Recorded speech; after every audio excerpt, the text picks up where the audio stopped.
On today's episode, I'm taking you to school. We're going to break down the basics to consider before you book your next Disney trip. Let's get started. Welcome to Minnesota Mouseketeers, where Midwest mom meets pixie dust. I'm your host, Molly, a Minnesota-based mom of two who can't get enough of the world of Disney. Every week, we're talking Disney magic, mom life, and everything in between. Whether you're planning your next park trip with picky eaters, looking for the next great Disney merch haul, or just dreaming of Dole Whip, you're in the right place. Let's dive into the magic. Hey there, hi there, ho there, friends, and welcome back to Minnesota Mouseketeers. As always, I'm Molly, your loud and proud Disney adult, Minnesota mom, and go-to guide for adding a little pixie dust to your everyday Midwest mom life. So here's the thing. Disney World, magical. You're not going to get an argument from me, but booking those trips can be so overwhelming, especially if you're a parent trying to make a perfect trip. As a frequent visitor to the parks, I am well aware that the sticker shock is real, and these trips can often require a lot of future planning, mindful budgeting, and for many of us, they're a once-in-a-while or once-in-a-lifetime adventure. So there's a lot to think about before you even click book now. So today we're going to kick off a 3-part series that I'm going to call Disney Prep School. This is what you need to know before you book your trip. The first episode is going to be all about the basics.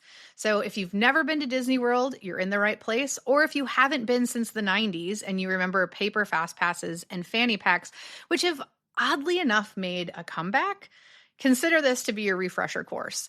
So grab an iced coffee, a Diet Coke, and maybe something to write with. I'm going to put as much of this in the show notes as I can, and I'm working on getting guides up on the website. But this is going to be your entry to the world of booking an unforgettable Disney trip.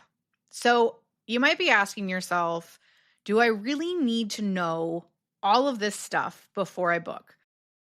I mean, no, but when it comes to Disney, a little planning goes a long way. So unlike other vacations, think all-inclusive where you just book it and then wing it, Disney has multiple layers. There's multiple parks, different types of resorts. Dining is a beast all on its own that we'll cover in another episode. What kind of tickets you should have matter. There's all the extras and activities around the parks. So if you don't plan ahead, you run the risk of wasting time in lines, spending more money than you intend to, potentially going crazy trying to figure out technology while you're in the parks, and missing out on the experiences that are going to make your trip truly magical. So think of it this way.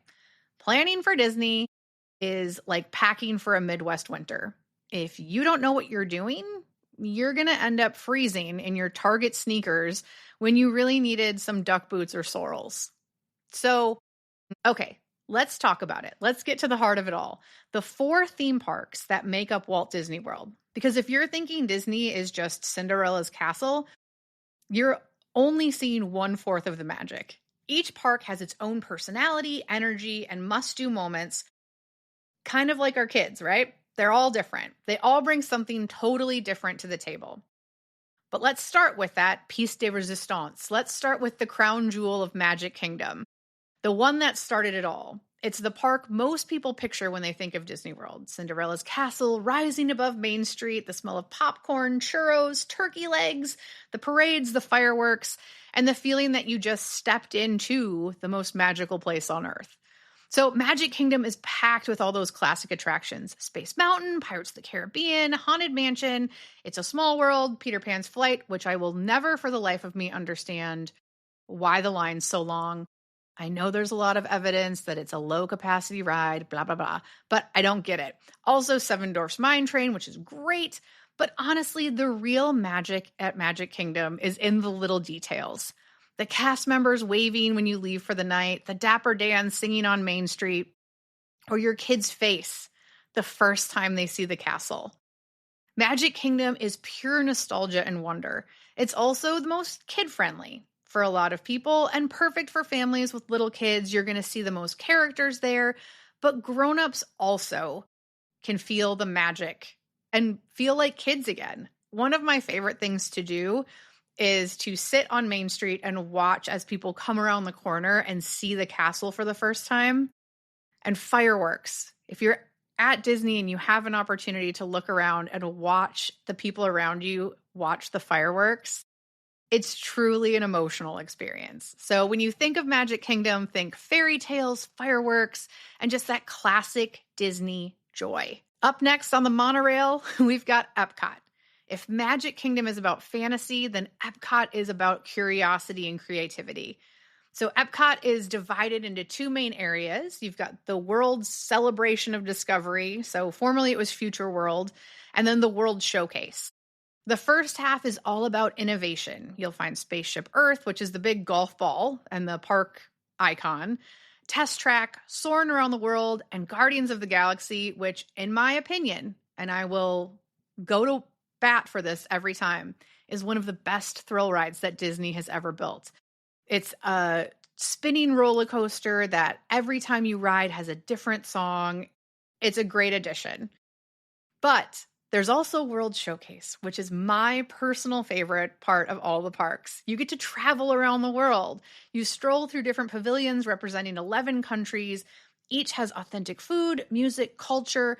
The cast members there are often exchange students who are there in a program from the country they're representing. It's great. So one minute you're eating croissants in France where you can ride Remy's Ratatouille Adventure, and the next you're taking in drummers in Japan while sipping on sake. Epcot is perfect for foodies and adult-only trips and families with older kids who love to explore and learning. You're also going to find some very kid-friendly activities in Epcot. They have the Nemo ride, World of Water, which features Moana. They have Frozen. It is one of the few places you're going to find Anna and Elsa in the parks. So it's something to consider when you're booking.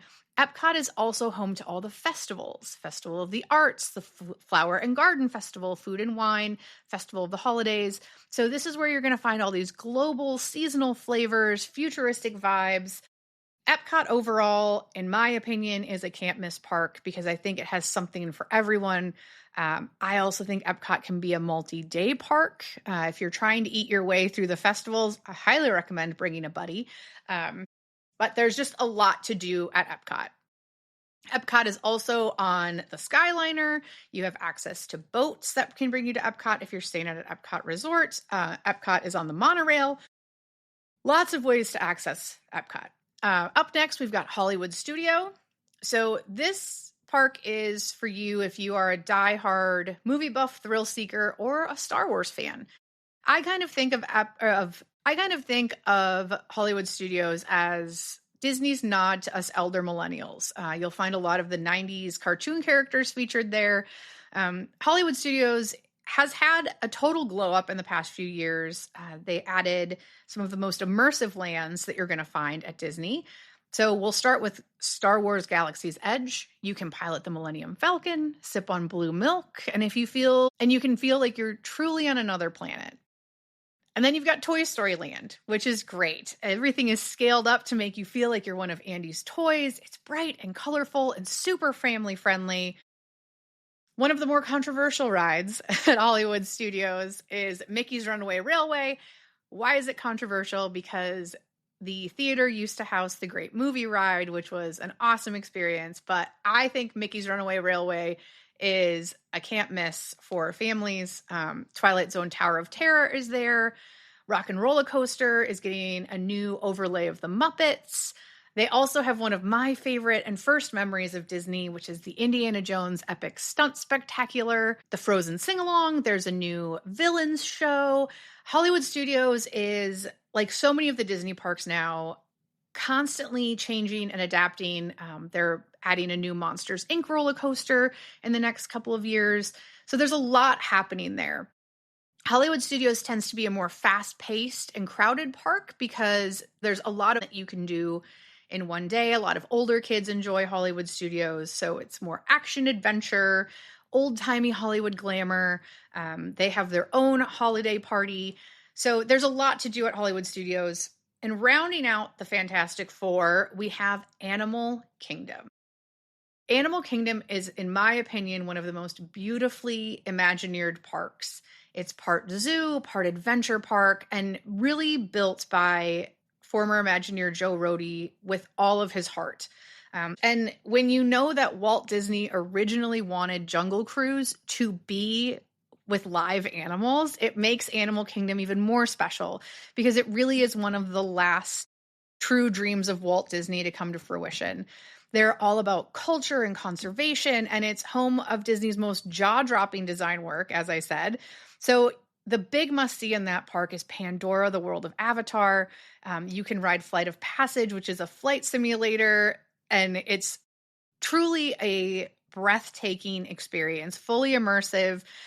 You can explore the bioluminescent jungle, and it glows at night. It's amazing. Beyond that, you've got Kilimanjaro Safari, where you can see giraffes. I've seen baby elephants. The lions are there on Pride Rock.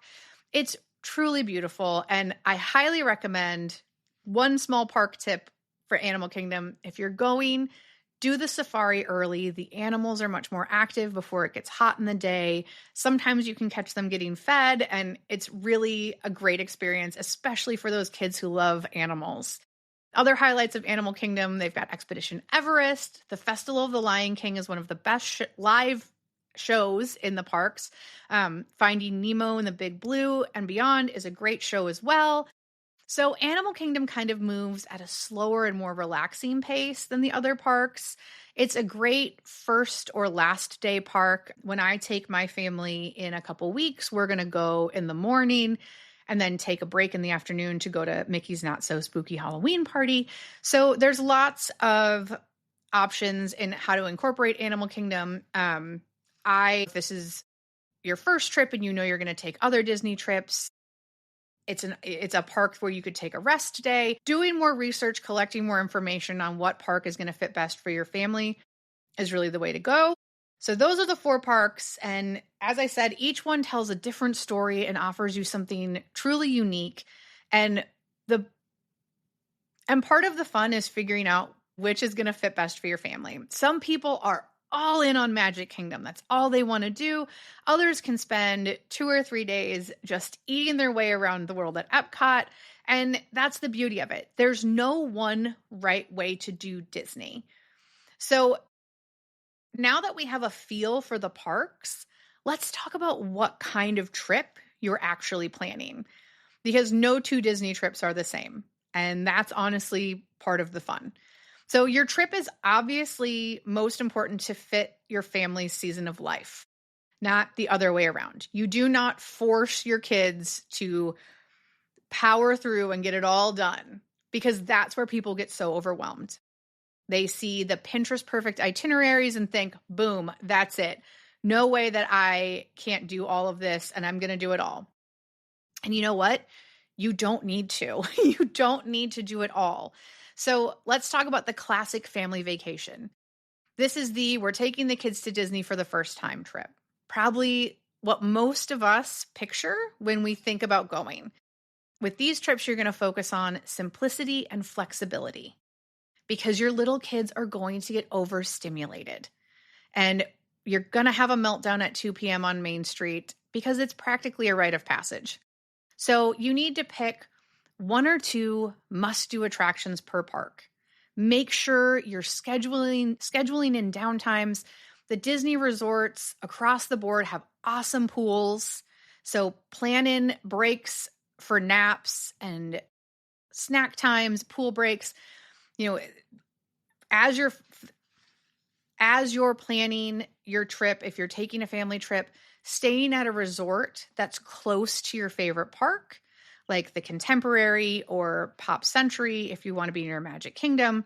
And because that makes a huge difference when you need to make a midday escape.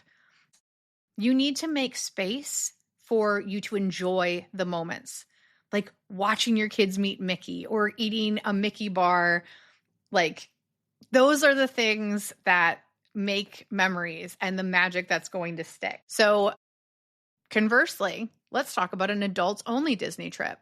And I know what you're thinking, why would you go to Disney without kids? But here's the thing. It is truly an incredible adventure. I've done Run Disney weekends where I've gone with some friends. I've done solo trips because I've been in Orlando for a conference. And it is so much fun. if you're a Disney loving couple or you have a group of girlfriends who just want to go and experience a kid-free trip. I mean, if you need someone to go with you, let me know. I'm a great companion. This kind of trip is all about indulgence. You can go to Epcot where you can drink around the world and have cocktails from different countries. There's now a new adults only lounge at Epcot. You can stay later for fireworks and sip champagne in France and enjoy the thrill rides that your little kids can't handle yet. It's a lot easier to navigate the parks without a stroller. Epcot and Hollywood Studios, again, tend to be the best adult-focused parks. And then you have the resorts like Beach Club, Coronado Springs, and the Polynesian have amazing dining experiences and lounges where you can wind down and enjoy it. So along that same line, let's talk about multi-generational trips. So we talked about the kids, we talked about the adults. Let's talk about the whole crew. I'm talking kids, grandparents, maybe your siblings and cousins. So these trips can be amazing, or they can be super overwhelming, depending on how you want to plan them. The key to these multi-generational trips is going to be communication and flexibility. Hear me right now. Everyone does not need to be in the same place at the same time the entire duration of your trip. Let the early risers get up and rope drop. Let the late night owls stay up for the fireworks. Everyone doesn't have to do everything together. Having a resort with space or even connecting rooms helps a lot with these trips. And maybe designate 1 or 2 whole family meals or a character breakfast at Chef Mickey's or dinner at Ohana. So you get those big memory moments without forcing everyone to be on the same schedule. So we touched on this a little bit. Let's talk about quick getaways or just a short 1 or 2 day trip. Sometimes you can't stay a full week, and that's okay. A long weekend trip can still be just as magical. In the past, I lived on the West Coast and I would travel a lot to Disneyland because it was a much simpler layout with only the 2 parks. But if you want to plan something simple and magical, you plan smart and pick 2 parks, or understand that you're just playing it fast and loose and you stay at a convenient resort and you resist the urge to try to do too much. This is where Genie Plus and Lightning Lanes can be a huge lifesaver, so you can really get the most out of the time that you're there. So the biggest takeaway is that there is no one-size-fits-all Disney trip. Your perfect vacation might be 4 parks in 4 days, you all wear matching shirts, or it might be 2 lazy Epcot afternoons and spending time at the resort pool all day. Both of them are equally valid and super important for you to enjoy. So before you start booking, take a minute to ask, what kind of Disney trip do we actually want right now?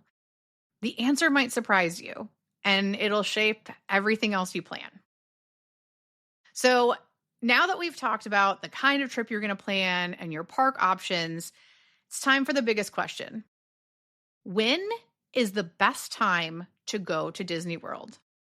And honestly, it depends. There is no perfect answer, and there is no best time for your family. It's all about balancing crowds, weather, budget, and that so fun school calendar that seems to have random long weekends every other month. So let's break it down by season, because each one has its pros, cons, and personality, very similar to the Disney parks themselves. Let's start with summer, since we're watching it flit away into the never. If you've ever stepped off a plane in Orlando in July, you know that the humidity just hits different. It's like walking into a hairdryer mixed with a spray bottle, and it's just giving you a hug that won't let go. Now, summer is the most popular time for families because school's out and we want to entertain the kids. And it's also the easiest time to travel. Parks are open late, all the shows are running, and you get that full Disney energy and experience. But, and this is a big but, it is the busiest and hottest time of year. Daily afternoon thunderstorms, long wait times, kids melting faster than their Mickey ice cream bars. But if summer is your only option, don't worry. You just have to plan smart. You rope drop, take midday breaks, pack all the hydration possible, portable fans, cooling towels, refillable water bottles. They're all going to be your best friend. I'm not saying don't go to Disney in the summer at all. It is a great time to be there, but just understand it's hot. So fall, in my opinion, is my favorite time to go and one of the most underrated times to go. The weather starts to cool down. I mean, it's Florida cool. Um, but the crowds dip slightly because kids are back in school. You've got Mickey's Not So Scary Halloween Party, which is exceptional. Epcot's Food and Wine, which is my favorite festival, and all those fall decorations that make Main Street feel cozy. If you can swing it, there's a very sweet spot in September through early November, just before the holiday rush hits. The only catch is that you have to think about when fall break, like Minnesota's MEA weekend, is happening, because in October, there are pockets of time that get very busy. There's also the Wine and Dine Marathon weekend. So while it's convenient, you won't be the only ones who are there during fall break, and prices can go up, and so do crowds. So think about that. Moving right along to everyone's favorite Midwest season, let's talk about winter. There's truly nothing like Disney at the holidays. The parks are decked out from mid-November through New Year's with trees, lights, parades. They make it snow on Main Street. It's truly a magical experience, but it is also peak season. There's been a trend in parenting over the last however long where we give experiences instead of gifts. And the week of Christmas through New Year's is the busiest time of year at Disney. We're talking wall-to-wall people. Everyone's frustrated, hot, sweaty, long lines, and of course, premium pricing at resorts. But if you do want that holiday sparkle without chaos, aim for early December. You'll still get all the festive fun, but it's way more manageable. Weather-wise, winter in Orlando is lovely. 60s to 70s, you pack an extra layer. Nothing's worse than paying $90 for a sweatshirt because you didn't believe Florida could get chilly. So think about that. The second best time to go to Disney is in the spring. Spring is gorgeous at Disney. You've got Epcot's Flower and Garden Festival, which you're talking topiaries of characters that are amazing. The weather is perfect, vibes are high, but spring break, which you know. Every state seems to have a different spring break time period, so parks can be jam-packed basically from mid-March to April. If you're okay with a little chaos, this is still an amazing time to go. Again, this is where strategy is going to come into play. Get to the parks early. You're using Genie Plus. You figure out your meals or what you want to eat ahead of time, and it's manageable. So here's the real takeaway for my Midwest moms. If you're traveling from the Midwest, think about what you're escaping from. In February, when you can't feel your face, that warm Orlando sun is going to hit different. October is tempting with MEA break, but you'll be sharing that with thousands of your closest friends. Early May or late January can be a sweet spot for Disney travel. There's lower crowds, cheaper prices, and comfortable weather. But remember, Disney prices change with demand. It's called date-based ticketing. So that means your park tickets can literally cost more or less depending on when you go. So before you book anything, take a look at those school calendars, peek at a crowd calendar online. I'll link one in the show notes here, and decide what matters most to you. Is it the weather, price, crowds? Because you can't have all three. I apologize. There's no way to lay some tea leaves out and know. Because no matter how much planning and pixie dust you sprinkle on it, something's not going to go your way. So we've talked about the where and we've talked about the when to go. Now let's talk about everyone's least favorite but most necessary part of Disney planning, the budget. I know we all wish we had that magic wand to make numbers disappear, but here's the truth. With a little planning, you can have an amazing Disney trip without spending a fortune or selling a kidney on the black market for Genie Plus access. So let's break down what you actually need to budget for, where that money is going, and what's worth the splurge versus what you can skip. Park tickets. They are going to be your biggest expense. Tickets are the largest chunk of your Disney budget, and as of right now, a one-day base ticket starts between $110 to $150 per person, depending on the day in the park. As I mentioned before, Disney uses what's called date-based pricing, and those peak times like holidays and spring break are going to cost more. You're going to choose between a base ticket, which is one park per day, great for timers or families who don't want to be in a rush. You can add on the option of a park hopper. So this is visit multiple parks in a day. It's ideal for shorter trips or adult-only vacations or seasoned Disney travelers. There's also water park and sports add-ons. It's fun, but as I mentioned before, it's not necessary if you're doing a longer stay because you have those hotel pools. So if you're going for 4 or more days, the per day price actually drops the longer you use your ticket. So sometimes an extra day costs less than a nice lunch at the park. The number 2 thing is where you stay.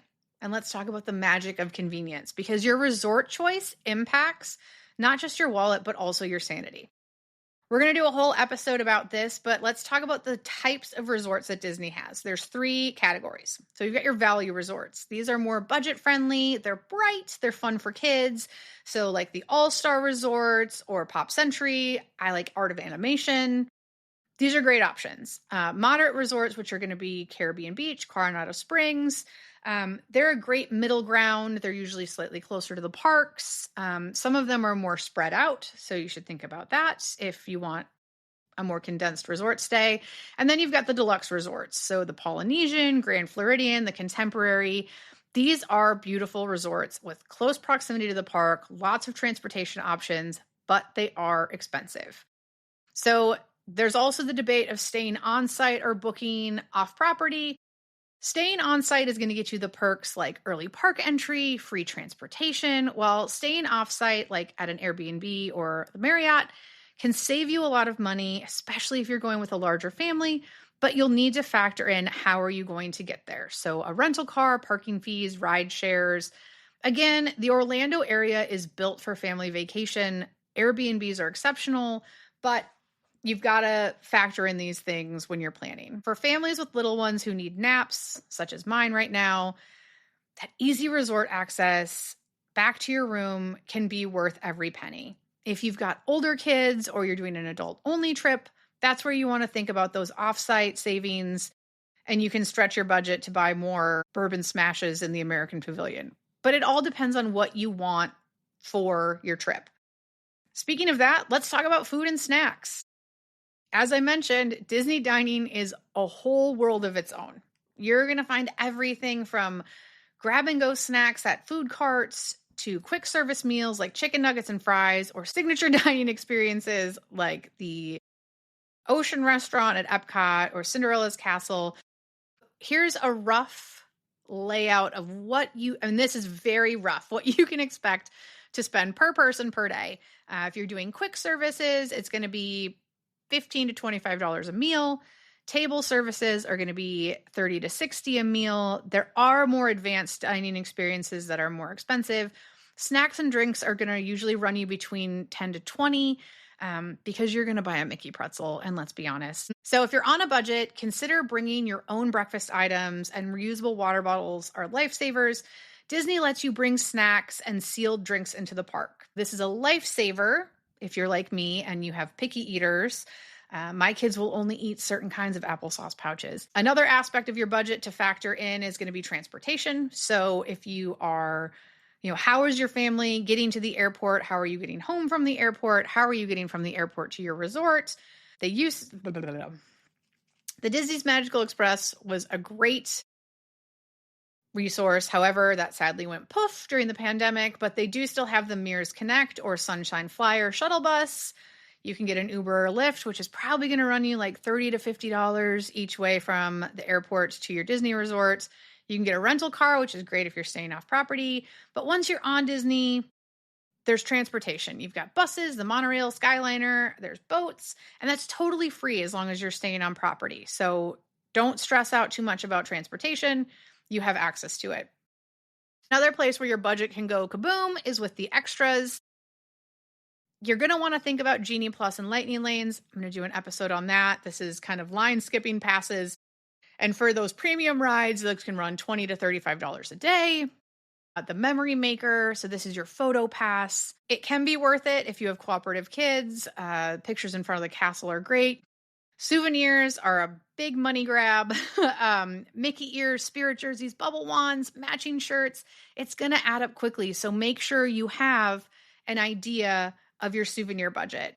Because every kid, no matter what you tell them, it's going to turn into a game of, can I get this? And you can turn that into, do you want to spend your Disney dollars on this? So my kids have been earning Disney bucks through doing their chores, and it teaches them a little independence. Planning ahead and booking early is going to save you money because prices rarely drop, but the availability sure does. Check room discounts. Sometimes Disney releases promos on certain dates and certain resort categories. And you should plan one non-park day. So you get to enjoy your pool, get the most out of your resort. Disney Springs is great. It's a shopping center that Disney has that has a lot of Disney stores and Disney themed dining. A character breakfast is great. You get to experience the characters up close and personal without having to spend the money on the park. So the goal here is not to get into nickel and diming because Disney is supposed to be fun and you need to plan smart, but then you get to relax when you're there. So Disney can be a big investment, but memories are priceless when you've budgeted with the intention instead of panicking. No matter your budget, the magic isn't going to care how much you spend. It's in the moments. It's that first castle sighting. It's the laughing at Monsters Laugh Floor. It's beating each other at Midway Mania. And that's what your kids are going to remember. So whether you're staying at a deluxe resort or you're staying at an off property, they're not going to care. They're going to remember those moments. We have covered a lot. This is probably going to be one of the longer episodes that I do, but let's talk about the takeaway toolbox that I'm giving you for planning your next trip. So here we go. Before you hit that book now, there's 3 questions you need to ask yourself. Who is coming on this trip and what are their needs? When do we want to go based on our weather, school schedules, and a budget? And how much are we realistically willing to spend? You should not be going into debt to take a trip to Disney. So if you have answered those 3 questions, then you're already 10 steps ahead in planning. So congratulations, you've made it through your first day of Disney prep school. In our next episode, we're going to be diving deep into where to stay, the on-site versus off-site, which resorts are worth the hype, and how to pick the right home base for your family. As always, if you loved this episode, make sure you hit subscribe so you don't miss the rest of this mini-series. And if you want more Mouseketeer magic, follow along on Instagram at MNMouseketeer. Thank you for listening. And remember, whether you're from Minnesota or anywhere else, there's always room for a little pixie dust. We'll see you on Main Street. Thanks so much for joining me on this magical episode of Minnesota Mouseketeers. If you loved what you heard, don't forget to subscribe, leave a review, and share the pixie dust with a friend. For even more Disney tips, planning tools, and Midwest mom magic, follow along on Instagram at MNMouseketeer. Join the newsletter and grab your free trip countdown printable at mnmouseketeers.com. Until next time, keep the magic alive, and we'll see you on Main Street.